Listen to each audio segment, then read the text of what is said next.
ഇത് കണ്ടോ 950 റേഞ്ചിൽ ഇതാ ബ്യൂട്ടിഫുൾ ആയിട്ടുള്ള നല്ല ഷിഫ്ലി വർക്ക് വന്നിട്ടുള്ള കോട്ടൺ സെറ്റ് വിത്ത് ബ്യൂട്ടിഫുൾ ദുപ്പട്ട. നല്ല കളർ കോമ്പിനേഷനാണ് എല്ലാം തന്നെ. ദാമനാണ് ഈ ഒരു പോർഷൻ.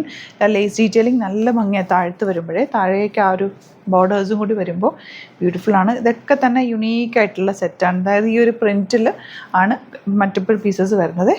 ഇത് രസമാണെന്ന് നോക്ക്. ഓപ്പൺ ചെയ്ത് കാണാം. സൈറ്റ് ബുക്ക് ചെയ്യുക. Site I D glitzindia.in. അതുപോലെ സ്റ്റിച്ചിങ് നീഡഡ് ആണെങ്കിൽ നമുക്കിവിടെ സ്റ്റിച്ചിങ് അവൈലബിൾ ആണ്.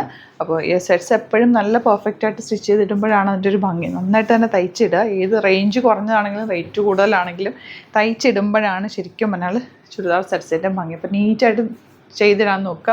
ഇവിടെ സ്റ്റിച്ച് ചെയ്യണമെന്നാണെങ്കിൽ കസ്റ്റമർ നോട്ടിൽ മെൻഷൻ ചെയ്താൽ മതി. ഇവിടുന്ന് ഡിസൈനേഴ്സ് കോൺടാക്ട് ചെയ്തോളും. സ്റ്റിച്ച് ചെയ്ത് അയച്ചിട്ട് നല്ല രസമില്ല. എൻ്റെ ബോർഡേഴ്സ് ഒരു പാകിസ്ഥാനി സൂട്ട് പോലെ ലോങ് ആയിട്ട് തയ്ച്ചിട്ടാൽ നല്ലതാണ്.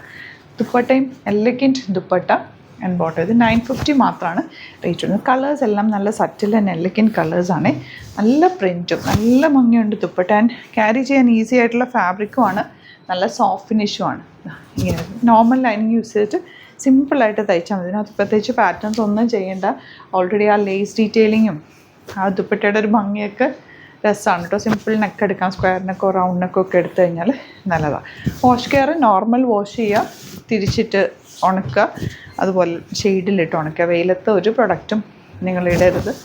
അതുപോലെ തിരിച്ചിടണം. എപ്പോഴും ഷെയ്ഡിലിട്ട് വേണം ഉണക്കാനായിട്ട്. ഒത്തിരി നേരം ഡിറ്റർജൻറ്റിൽ മുക്കി വെക്കാതിരിക്കുക.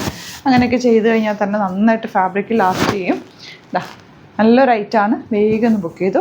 Site I D glitzindia.in. Thank you so much.